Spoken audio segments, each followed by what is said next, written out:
Everyone, I am Praveen Pandey. आज हम बात करेंगे इंडियन एजुकेशनल सिस्टम के ऊपर।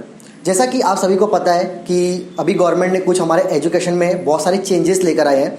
बहुत सारे लोगों को इसमें अभी भी कन्फ्यूजन हो रहा है कि ये सिस्टम में क्या बदलाव किए गए हैं, कैसे एप्लीकेबल होने वाला है और ये कब से एप्लीकेबल होने वाला है। तो आपको मैं कुछ सवालों के जवाब देने वाला हूँ। जैसे कि पहला क्वेश्चन ये कि ये जो चेंजेस हुए हैं इससे हमारे एजुकेशन सिस्टम में कितना बड़ा इम्पैक्ट पड़ने वाला है और इससे जो बच्चों को जो भविष्य को लेकर जो उनका फ्यूचर है उसके ऊपर कितना इम्पैक्ट पड़ेगा।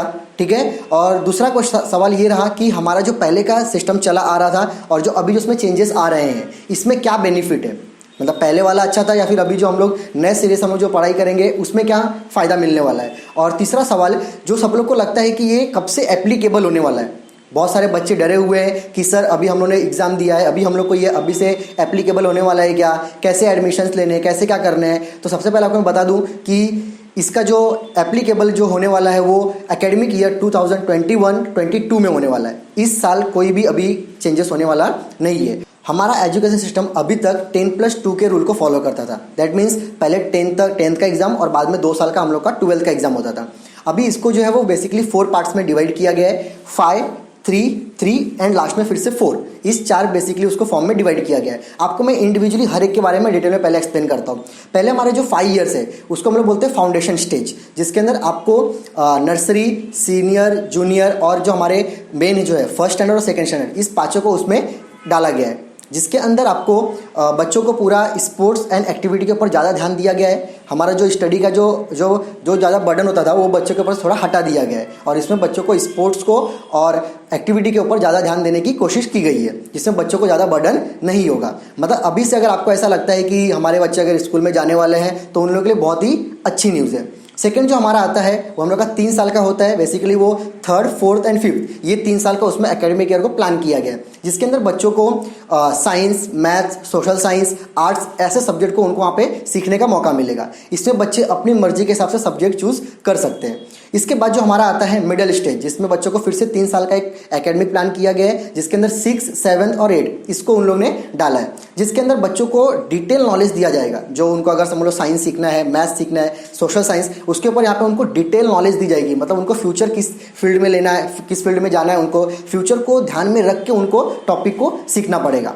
और इससे एक और चीज़ चेंजेस आने वाला है कि जो अब तक बच्चे लोग रटते थे स्टडी को लेके, जो रट के वो लोग एग्जाम देते थे, अभी वो पैटर्न बंद हो जाएगा। अभी बच्चों को उस टॉपिक को समझना पड़ेगा और उसके बाद उन्हें आंसर्स देने पड़ेंगे। इसके बाद जो हमारा आता है 4 साल का एकेडमिक ईयर, जो आपका 9, 10, 11, 12। अभी तक कैसा होता था, हम लोग को स्ट्रीम चूज करना पड़ता था, साइंस, कॉमर्स, आर्ट्स, लेकिन अभी ये स्ट्रीम खत्म हो जाएगा। अभी आपको साइंस, कॉमर्स, आर्ट्स ऐसे स्ट्रीम चूज करने की जरूरत नहीं पड़ेगी। आपका जो 9, 10, 11, 12 जो 4 साल का जो पूरा प्लान है, इसके अंदर आपको सब्जेक्ट के ऑप्शंस मिलेंगे। और इसके अंदर आपको एक चीज़ आपके लिए ये बड़ी अच्छी खबर है कि कुछ बच्चे ऐसे होते हैं कि जिन्होंने साइंस लिया वो बाद में कॉमर्स की स्टडी नहीं कर सकते, जो कॉमर्स लेते हैं वो आर्ट्स की स्टडी नहीं कर सकते। ठीक है। बट यहाँ पे ऐसा कुछ नहीं है। यहाँ पर क्या होने वाला है, जो बच्चा साइंस के अगर उसने कुछ सब्जेक्ट लिए हैं तो फिजिक्स, केमिस्ट्री के साथ में वो चाहे तो अकाउंट्स भी पढ़ सकता है। और कोई अगर कॉमर्स का स्टूडेंट है जो अकाउंट्स अगर पढ़ रहा है, अगर उसे साथ में अगर उसे हिस्ट्री का अगर उसे ज़्यादा इंटरेस्ट है तो वो हिस्ट्री के सब्जेक्ट को भी चूज कर सकता है। ऐसे उनके पास मल्टीपल ऑप्शंस रहेंगे। ठीक है। लेकिन इसके अंदर बच्चे को कैसा, स्टूडेंट लोग को एक ग्रुप बना के दिया जाएगा सब्जेक्ट का। अगर वो ग्रुप के अंदर अगर उनके सब्जेक्ट आते रहेंगे तो उसके हिसाब से वो उसे चूज कर सकते हैं। इसके बाद जो हमारा आता है कि ये 10th और 12th का जो बोर्ड एग्जाम है वो कैंसिल होने वाला है क्या। तो ये जो 9 से लेकर जो 12th तक का जो पूरा प्लान है ये सेमेस्टर वाइज होगा। आपके स्कूल में जो अभी यूनिट टेस्ट होते थे वो यूनिट टेस्ट अभी नहीं होंगे, आपको इसको सेमेस्टर पार्ट में डिवाइड किया गया है। जैसे एक साल में आपके 2 सेमेस्टर होंगे तो आपका जो 4 ईयर्स है उसमें टोटल 8 सेमेस्टर होंगे।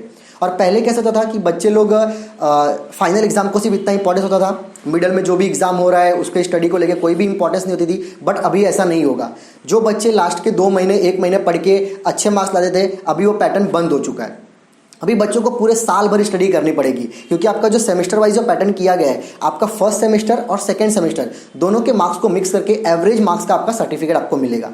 तो आपको दोनों स्टडी करनी ही पड़ेगी। इस तरीके से पूरा चेंजेस लाया गया है। 5th तक गवर्नमेंट ने ये कर दिया है कि आप अपने उसको मदर टंग में आप उसकी स्टडी कर सकते हैं। मतलब पहले स्कूल कैसा कंपलसरी आपको इंग्लिश में ही सारे सब्जेक्ट पढ़ने, तो वो अभी बंद हो चुका है। अभी स्टूडेंट को अपने लैंग्वेज चूज करने के ऑप्शंस रहेंगे। मतलब वो तमिल में, हिंदी में, आपको मराठी में, संस्कृत, जो लैंग्वेज में आपको 5th तक स्टडी करना आप कर सकते हैं। इंग्लिश जो रहेगा वो सिर्फ एक कंपलसरी सब्जेक्ट के लिए आपको पढ़ना पड़ेगा।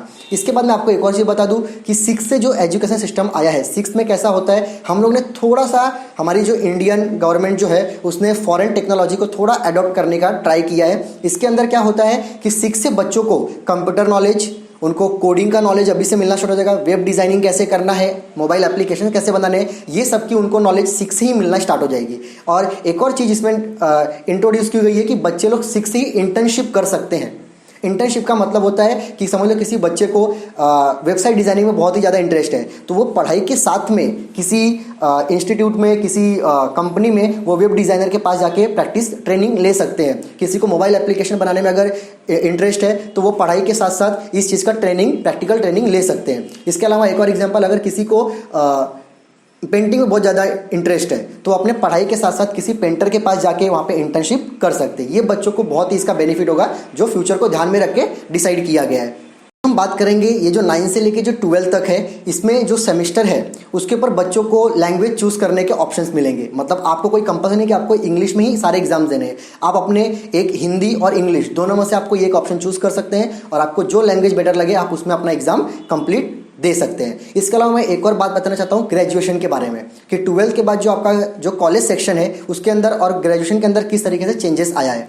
आपका जो कॉलेज सेक्शन है, अभी तक कैसा होता था कि अगर समझ लो आपके 12th में मार्क्स कम आए तो आप किसी एक स्पेसिफिक कॉलेज, आपका जो मनपसंद जो कॉलेज होगा आप उसमें एडमिशन नहीं ले सकते। उनका जो कट ऑफ होता था कॉलेज का, उसके बेस पे आपको वहाँ पे एडमिशन नहीं मिलता था। बट अभी गवर्नमेंट ने क्या किया है, एक कैट कॉमन एप्टीट्यूड टेस्ट करके बनाया है, जिसके अंदर अगर समझ लो आपके 12th में अगर मार्क्स कम आए हैं तो कोई बात नहीं, आप क्या कीजिए, कैट का एग्जाम दीजिए, कॉमन एप्टीट्यूड टेस्ट दीजिए, जिसके अंदर आपके जो मार्क्स आएंगे उस मार्क्स को आपके ओरिजिनल मार्कशीट के साथ ऐड कर दिया जाएगा और आपके यहाँ पे मार्क्स बढ़ा करके आप अपने मन चाहे स्ट्रीम को और मन चाहे कॉलेज को आप सिलेक्ट कर सकते हो, उसमें आप एडमिशन ले सकते हैं। इसके बाद जो हमारा ग्रेजुएशन जो है उसके अंदर भी काफ़ी चेंजेस लाया गया है पहले के कंपैरिजन में और अभी के कंपैरिजन में। पहले कैसे होता था कि आपको पूरा 3 साल का डिग्री कंप्लीट करना पड़ता था ग्रेजुएशन, लेकिन अभी कंपलसरी 4 ईयर्स का ग्रेजुएशन कर दिया गया है। आपको कंपलसरी 4 ईयर्स पढ़ने ही है। इसके अंदर और भी बहुत सारी चीज़ें चेंजेस लेकर आई गई हैं कि समझ लो पहले अगर कोई बच्चा 1 साल की अगर स्टडी करता है और बीच में उसने किसी फाइनेंशियल प्रॉब्लम या फिर कोई और अदर प्रॉब्लम की वजह से उसने क्या किया, अपने बीच में स्टडी को छोड़ दिया, तो उसके बाद जब वो स्टडी करने आएगा तो उसका स्टडी उसको फिर से स्टार्ट करनी पड़ती थी।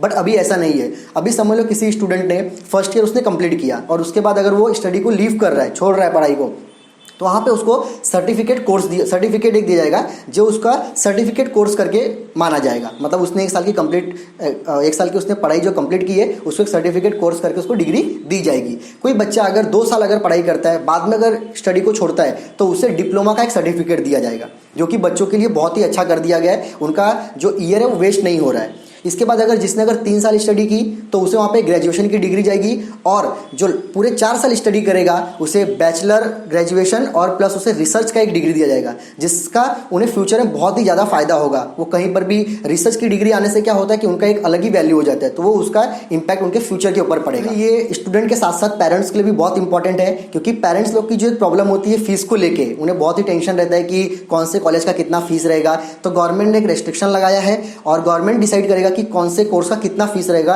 तो हर कॉलेज उसी रेंज में फीस चार्ज कर सकते हैं। तो पेरेंट्स के लिए भी बहुत अच्छी खबर है। और ये जो एजुकेशन सिस्टम है इससे बच्चों का तो फ्यूचर बहुत ही अच्छा होने वाला है, क्योंकि उनको थियरी के साथ साथ प्रैक्टिकल नॉलेज भी बहुत सीखने मिलेगा, प्रैक्टिकल ट्रेनिंग लेने मिलेगा।